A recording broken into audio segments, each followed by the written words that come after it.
اپنے لاسز کو بھی تو کرٹیل کرنا ہے نا, اپنے لاسز کو بھی تو میٹیگیٹ کرنا ہے نا.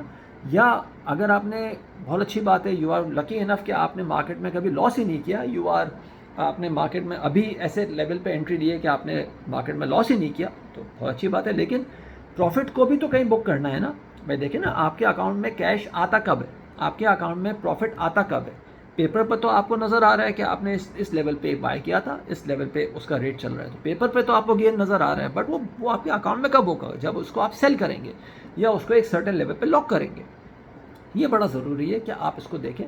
اور پھر جب آپ یہ کرنا شروع کرتے ہیں, اپنے سٹاپس کو آپ ایسے لیول پہ لانا شروع کرتے ہیں کہ بھائی ٹھیک ہے, میرا ایک پڑاؤ میرا پورا ہو گیا, اس کے بعد either I can move to another stock, اور اگر Unity is so lucky for me, it's a lucky charm for me, تو میں اس کو بھی کنٹینیو کروں گا. لیکن ایک سرٹن لیول تک میں اس کو مینیج کروں گا کہ اس کے اوپر اس کے نیچے جاتا ہے تو آئی شوڈ ٹیک ایکسٹ.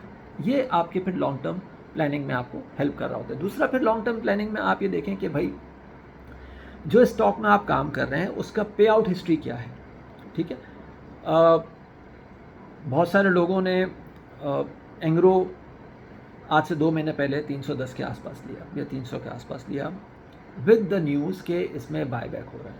اچھا, اب آپ اگین یہ میں ایک ریئلسٹک بات بتا رہا ہوں, بہت سارے لوگ شاید اس سے اگری نہیں کریں گے, لیکن جیسے میں نے کہا کہ اس ویڈیو کو جب آپ پوری طرح دیکھیں گے تو آپ کو سمجھ آ جائے گی کہ میں کہنا کیا چاہ رہا ہوں. اینگرو نے اپنا بائی بیک اناؤنس کیا جب یہ 240 اور 230 کے آس پاس تھا. بائی بیک اناؤنس ہوتے ہی اس میں ایک اسپارک آیا, 260, 270, 280, 310 تک بھی چلا گیا. And then it announced a dividend by 30 rupees.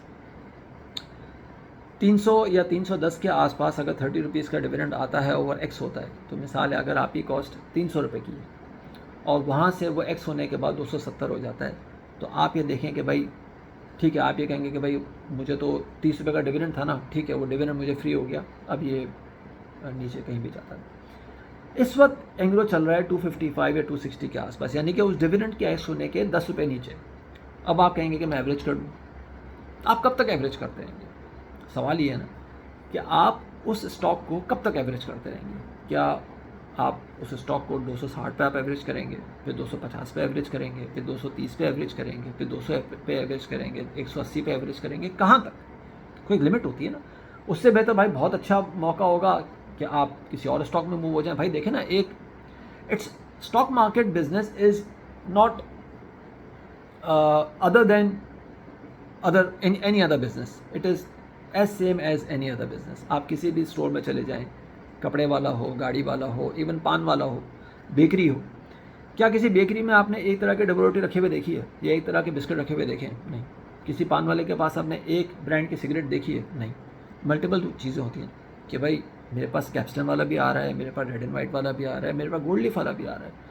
تو آپ جب اسٹاک مارکیٹ میں آتے ہیں تو کیوں ایک آئٹم سے اپنی چیزیں بھر لیتے ہیں؟ کیوں؟ کیا ایسی کیا چیز ہے؟ یہ صرف اور صرف آپ کی اپنی تھنکنگ ہے. اور معاف کیجیے گا معذرت کے ساتھ, کیونکہ یہ ویڈیو جو ہے بہت سارے بروکرز بھی دیکھ رہے ہوتے ہیں, ان بروکرز کا بھی اس میں بہت بڑا ہاتھ ہے کہ وہ آپ کو ایجوکیٹ نہیں کر رہے. وہ کہتے ہیں ٹھیک ہے یار اینگرو میں بائی بیک آ گیا, بس یہی لیتے رہو, یہی لیتے رہو, یہی لیتے رہو, کیونکہ ان کی سمجھ بھی ایک سوئی پہ آ کے اٹک جاتی ہے. یہ بڑا ضروری ہے کہ بھائی اینگرو اگر آپ کو اس طرح سے موو نہیں دے رہا تو you should plan and exit, کہ بھائی اینگرو میں اپنا ایگزٹ پلان رکھوں اور جو میرے فنڈس ہیں ان کو میں کسی اور چیز میں رکھوں. ٹھیک ہے, تو یہ بڑا امپورٹنٹ ہے تاکہ آپ کی ایک لانگ ٹرم سسٹینیبل انویسٹمنٹ چلتی رہے. اچھا, سیکنڈ ٹاپک آج کا ہے risk management and trading stops. اچھا, رسک مینجمنٹ کیا ہے؟ سب سے پہلے آپ نے یہ دیکھنا ہے, بس دیکھیں نا, ایک کار ریس ہے. ٹھیک ہے, ایک کار ریس میں کیا بریکس نہیں ہوتے؟ بالکل ہوتے ہیں. بھائی آپ یہ کہیں گے کہ بھائی کار ریس ہے تو کار ریس میں بریک کا کیا مقصد ہے؟ لیکن بریکس ہونا ضروری ہیں. اس کار ریس کو 40 یا 50 لیپس کے بعد پٹ اسٹاپ میں آنا ضروری ہے. اس کے آئل چینج ہونا ہے, ٹائر چینج ہونا ہے, پانی ڈلنا ہے اس کے اندر تاکہ اس کا انجن برسٹ نہ ہو جائے, اس کے ٹائر برسٹ نہ ہو جائے. ٹھیک ہے, تو اور آپ ریئلسٹکلی بات کریں تو دنیا میں کوئی بھی سڑک اسٹریٹ نہیں ہوتی, اس میں کہیں نہ کہیں ٹرننگ ضرور ہوتی ہے, کہیں نہ کہیں اسپیڈ بریکر ضرور ہوتے ہیں. یہ بریکس جو ہیں یہ ہماری لائف میں بڑے ہماری اپنی ECG آپ دیکھ لیں، ہارٹ بیٹ ہے یوں چل رہی ہوتی ہے نا، یوں تو نہیں چل رہی نا. اگر یوں چلتی رہے گی تو آپ کا بلڈ پریشر ہائی ہو جائے گا، یوں چلتی رہے گی آپ کا بلڈ پریشر لو ہو جائے گا، یوں چلتی رہے گی آپ مر جائیں گے. آپ کی ہارٹ بیٹ بھی ایسے چل رہی ہوتی ہے. تو جب دنیا ایسے چل رہی ہے تو پھر آپ کو بھی ایسے ہی چلنا ہے. ہم یہاں جا کے یہ والا جو پوائنٹ ہے نا اس کو بھول جاتے ہیں. دنیا کی کوئی مارکیٹ نے آج تک صرف اوپر کی موو نہیں دکھائی، وہ نیچے بھی آئی ہے. مثال ہے آپ کے سامنے ہے. آج سے 2 سال پہلے نیٹ سول 300 روپے پہ تھا، لوگ تو کہتے تھے 600 روپے ہو جائے گا. سسٹم لمیٹڈ پہ لوگ کہتے تھے 2000 روپے ہو جائے گا. ایونسیون کو لوگ کہتے تھے کہ 200 روپے ہو جائے گا. TRG کو لوگ کہتے تھے 500 روپے ہو جائے گا. کیا ہوا آپ بتائیں نا. وہ سارے کے سارے اسٹاکس اپنے ان ریٹ سے 1/3 پہ کھڑے ہوئے، آدھے بھی نہیں 1/3 پہ کھڑے ہوئے. بتائیے اب آپ بتائیے نا. آج سے 1 سال پہلے ٹیلی کارڈ کا جب سپر نیٹ کا IPO ہو رہا تھا تو لوگ کہتے تھے کہ یہ 25 روپے ہو جائے گا، 30 روپے ہو جائے گا، 40 روپے ہو جائے گا. آج بیچارہ 7 روپے پہ رول رہا ہے، کوئی پوچھنے والا نہیں ہے. بتائیے اب آپ. تو ہر چیز کا ایک لیول آتا ہے، عروج آتا ہے، اور پھر اس کے بعد زوال آتا ہے. ٹھیک ہے. تو آپ نے یہ دیکھنا ہے کہ میرا رسک میں کیسے مینیج کر رہا ہوں. تو سب سے پہلے آپ نے دیکھنا ہے کہ بھائی اگر میں کوئی انٹری لے رہا ہوں اس میں ڈاؤن سائڈ کتنا ہو سکتا ہے، یا ڈاؤن سائڈ رسک میں کتنا بیئر کر سکتا ہوں. آئیڈیلی جو اگر میں اپنی ایکسپیرینس کی بات کروں یا اپنی اسٹڈی کی بات کروں تو یہ initial risk management should be at 5 to 6%. یعنی کہ اس سے نیچے کوئی اسٹاک اگر جاتا ہے، یعنی کہ میری انویسٹمنٹ کا 5 to 6% اگر ایروڈ ہو جاتا ہے تو پھر I should think about taking exit یا سوئچنگ اوور. اور اگر آپ کا وہ اسٹاک آپ نے لیا and you are so lucky enough کہ وہ آپ کے لیتے ہی چیزیں جو ہے وہ اوپر جانا شروع ہو گئیں، تو آپ جب وہ اوپر جانا شروع ہو تو ایسے لیول پہ اپنے رسک کو پھر ٹریل کرنا شروع کر دیں. ایسے لیول پہ اسٹاپس کو اپنے ٹریل کرنا شروع کر دیں کہ آپ کو خدا نخواستہ نقصان نہ ہو. جب چیزیں ریورس ہونا شروع ہو جائیں تو آپ کو نقصان نہ ہو. یہ ہے رسک مینجمنٹ کا مین مقصد. اور جو ٹریلنگ اسٹاپس ہیں اس کا بھی مقصد یہی ہے کہ آپ اپنے اسٹاپس کو آہستہ آہستہ ٹریل کرتے رہیں. جب ایک چیز آپ نے لے لی، مثال ہے 10 روپے پہ آپ نے ایک چیز لی، آپ کا انیشیل ٹارگیٹ تھا 50 روپے کا، آپ کو ٹپ ملی ہوئی تھی کہ یہ اسٹاک 50 روپے ہو جائے گا، اگلے 2 سال میں ہو جائے گا. ابھی نہیں ہوگا، 2 سال میں ہو جائے گا. اچھا آپ یہ دیکھتے ہیں کہ وہ 10 روپے کے بعد 12 روپے ہوتا ہے، 13 روپے ہوتا ہے، وہاں پہ وہ پھنسنا شروع ہو گیا ہے. 6 مہینے ہو گئے وہ رکا ہوا ہی. اب آپ لوگوں سے کہیں گے میں اس کو یار اس کو بیچوں کیا کروں. جس نے آپ کو ٹپ دی تھی اس کو آپ بولیں گے کہ یار بیچوں کیا کروں. وہ آپ کو کہے گا بھائی رکھ لینا تیرا نمبر آ جائے گا. اب وہ نمبر آئے گا، وہ آپ سے کہے گا کہ بھائی نمبر آ جائے گا کیونکہ اس نے آپ کو ٹپ دی ہے، اس لیے وہ کہہ رہا ہوگا کہ میرا نمبر آ جائے گا، آپ کا نمبر آ جائے گا. اچھا آپ کا نمبر تو آ نہیں رہا. آپ دیکھ رہے ہیں کہ اس کا جو ساتھی اسٹاک تھا وہ پتہ نہیں کہاں پہنچ گیا، یہ پہنچ ہی نہیں رہا. تو اب آپ یہ ذہن میں رکھیں کہ بھائی میں نے 10 روپے پہ لیا تھا، وہ 12 یا 13 یا 14 روپے پہ آ کے رکا ہوا ہے. تو میں ایسے لیول پہ اس کو مینیج کر لوں کہ اگر یہ ایک سرٹن لیول توڑتا ہے تو میرا ایگزٹ اسٹریٹجی جو ہے وہ ایکٹیویٹ ہو جائے. مثال ہے 13 روپے میں نے ایک ذہن میں رکھ لیا، سسٹم پہ بھی اس کو پلیس کر دیا، اپنے ذہن میں بھی رکھ لیا کہ 13 روپے توڑے گا تو میں ایگزٹ لے لوں گا، یا میرا ایگزٹ پلان ایگزٹ اسٹریٹجی جو ہے وہ اسٹارٹ ہو جائے گی. تاکہ آپ پھر پلان کر سکو نا کہ بھائی ٹھیک ہے مجھے 1 لاکھ کے اوپر 2-2.5 لاکھ روپے مل چکے ہیں، ٹھیک ہے، اور اب میں دیکھوں کہ بھائی مجھے آگے کیا کرنا ہے. This is basically the point of risk management and trading stock. اور پھر آخری چیز ہولڈ یا سیل. آپ لوگوں سے پوچھتے رہیں گے کہ میں اس کو ہولڈ کروں یا سیل کروں. ہر کوئی آپ کو اپنے ذہن سے بتائے گا. اگر میں نے آپ کو کوئی ٹپ دی ہے کہ بھائی آپ یہ اسٹاک آپ 5 روپے پہ لے لیں، یہ آپ کو 20 روپے کا ٹارگیٹ دے گا، 2 سال میں دے گا. اچھا 2 سال بعد تو کون میں کون پتہ ہی نہیں ہے نا. ٹھیک ہے. آپ 6 مہینے بعد مجھ سے پوچھتے ہیں کہ بھائی ہولڈ یا سیل. میں کہتا ہوں بھائی میں نے آپ سے 5 روپے لیا تھا نا، کیا 5 روپے کا لیول ٹوٹا؟ آپ کہو گے نہیں 5 روپے کا لیول تو نہیں ٹوٹا. میں بولوں گا اچھا ابھی کہاں ہے؟ آپ بولو گے ابھی وہ 6 روپے پہ ٹریڈ کر رہا ہے. اچھا تو میں کہوں گا بھائی میں نے آپ سے کہا تھا 5 روپے پہ لے لو، ابھی وہ 6 روپے، تو 1 روپے تو آپ کو گین مل ہی رہا ہے نا. آپ بولو گے یار یہ تو عجیب بات کر رہا ہے یار، 1 روپے کا گین تو مل رہا ہے، لیکن اس نے تو کہا تھا کہ اگلے 2 سال میں یہ 20 روپے ہو جائے گا. 6 مہینے ہو گئے، 6 مہینے میں خالی 1 روپیہ بڑھا ہے. تو میں ہولڈ کروں یا سیل کروں؟ اب یہ آپ نے ڈیسائیڈ کرنا ہے. کیونکہ میں تو آپ سے کہتا رہوں گا کہ بھائی آپ ہولڈ کر لو اور 5 روپے کا اسٹاپ رکھ لو، اور وہ وہاں سے 5 روپے ہو جاتا ہے یا 4 روپے 80 پیسے ہو جاتا ہے. تو آپ نے کیا کیا؟ آپ نے تو گلاس تھوڑا باہر آنے والا حساب ہو گیا نا آپ کے ساتھ. تو اس لیے آپ یہ ذہن میں رکھیں، instead of keep on asking کہ میں ہولڈ کروں یا سیل کروں، آپ یہ ذہن میں رکھیں کہ بھائی میرا رسک میں کہاں مینیج کر سکتا ہوں. یہ سب چیزیں کریں گے انشاءاللہ تعالیٰ آپ کی ٹریڈنگ بہت بہتر ہو جائے گی. یاد رکھیے گا، اپنا خیال رکھیے گا. بہت شکریہ. اللہ حافظ.